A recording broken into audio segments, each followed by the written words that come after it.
Uy, ba't kaya tumatawag si parang Angelo? No, pre. Oh, pre, alam ko na. Nandito lang ako sa bahay, pre. Nakatambay lang ako. Bakit, pre? Napatawag ka? Ay, saan ka mag-rides? Ganun ba, pre? Saan ba tayo magra-rides? Mali. Baler ba? Sige, sige. Kailan tayo? Na, pre, kumaka ka na. Sige, sige, pre. Gagaya na ako. Sige, sige. Sige. Tama na kita. Sige, sige, sige.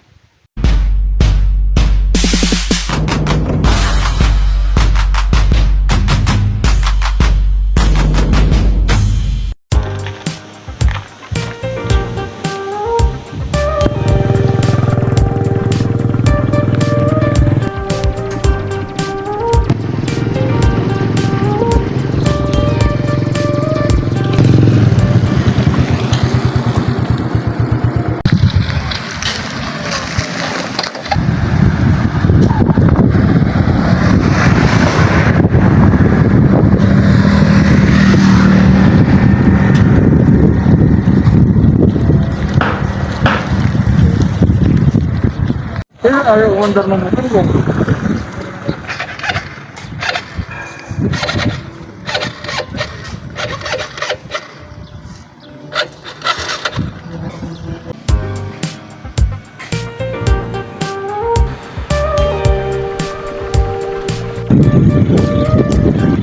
Hello, pre. Pre, nandito pa ako. Nasiraan ako, pare. Dito na lang ako sa may tapat ng ginagawang bahay dito, pre, sa may Barlis. Sige, pre. Sige, sige, sige.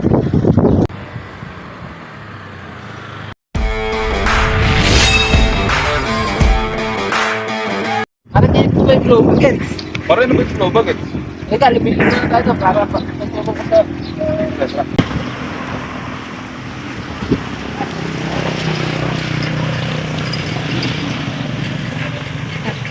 Pero ano nga pala yung sinasabi mong blue buckets? Yung glow against ay acronym ng mga bagay natin kailangan i-check sa ating sasakyan bago tayo bumiyahe. Tulad ng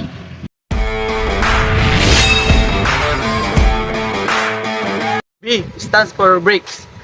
Dapat nyo i-check ang brakes bago kayo bumiyahe. Dahil ito ay napakahalaga sa isang motorista para maiwasan ang aksidente.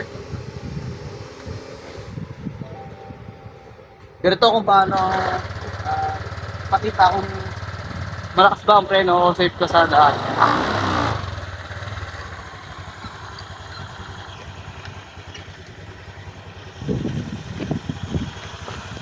Ganyan lang po i-check ang brakes.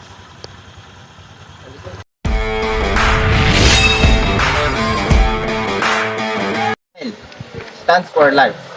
Kailangan i-check din natin ang ilaw ng ating mga sasakyan dahil ito ay isa sa pinakamahalaga lalo na kapag gabi. Una sa lahat, i-check muna natin ang ating headlight. So yan yung headlight. Ang headlight madalas na nakakabit sa pinaka harap ng motor dahil itong nagsisilbing liwanag lalo na kapag kagabi. Next naman ang ating flasher. Ang flasher naman, ginagamit ito upang paalala sa mga nasa likod o nasa harap natin na tayo ay liliko sa kaliwa o sa kanan man. Tatlo naman, ang ating stoplight. So, i-check nyo rin yung stoplight nyo kung gumagana katulad nito. Dahil kapag kapipreno tayo, maaaring ito yung magsilbing paalala sa mga nasa likod natin na tayo ay pipreno. At panghuli, ang pang-apat, ang hazard. Kadalasang ginagamit ang hazard kapag tayo magbabagal o tayo ay pipreno sa isang tabi upang magpahinga.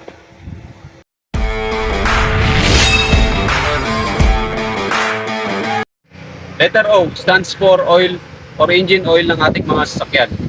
So basically, ito ang pinaka-importante sa makina ng ating sasakyan dahil ito ang naglo-lubricate sa mga inside component ng ating sasakyan. So paano nga ba i-check ang proper level ng langis ng ating mga sasakyan? So ito ang tinatawag na dipstick. Iangat lang natin. Makikita niyo siya, may dalawa siyang butas na maliit. Pag nakatapat yung langis natin sa pangalawa, ibig sabihin, nasa proper level pa siya.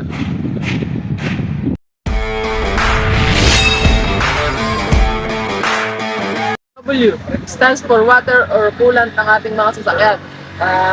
Kailangan natin dito na nasa tamang level ang ating coolant or water ng ating mga sasakyan para maiwasan natin ang pagiging magkaroon ng aberya or mag-overheat ang ating sasakyan.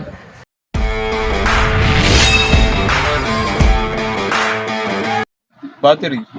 Isa ang battery sa mga importante sa ating mga sasakyan. Dahil ito ang nagsusupply ng kuryente sa ating mga ilaw, sa makina at iba pang mga components ng ating sasakyan. Pag-check ng battery. Buksan natin ang ating panel gauge at makikita natin dito na 12.3. Ito ang isa sa mga normal na volt ng ating sa mga sasakyan. At pag pinaandar natin ito ay aangat at magiging 14 point plus. At pag umangat ang volt na ito, yan ang magsisilbing tanda natin na buo ang charger ng ating sasakyan at baterya.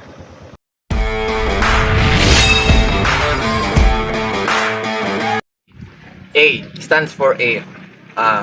Ito ang isa sa ginagamit ng mga motorista upang malaman ang kanilang hangin sa gulong.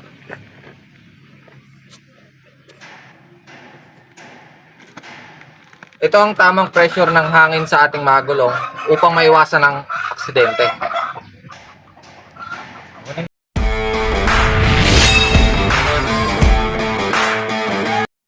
G stands for gas.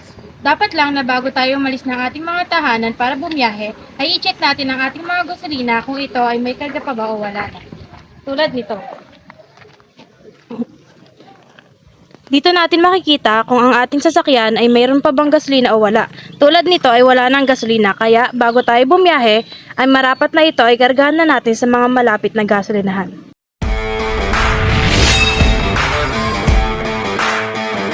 Stands for engine. Kailangan nating i-check ang ating makina at i-maintenance upang maiwasan natin ang birya sa biyahe.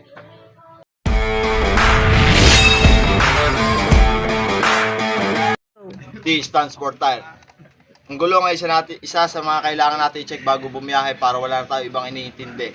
So bago tayo bumiyahe, kailangan natin na siguraduhin na yung gulong natin is ubra pa, makapal para dire-diretso tayo sa biyahe para wala tayo iniintindi.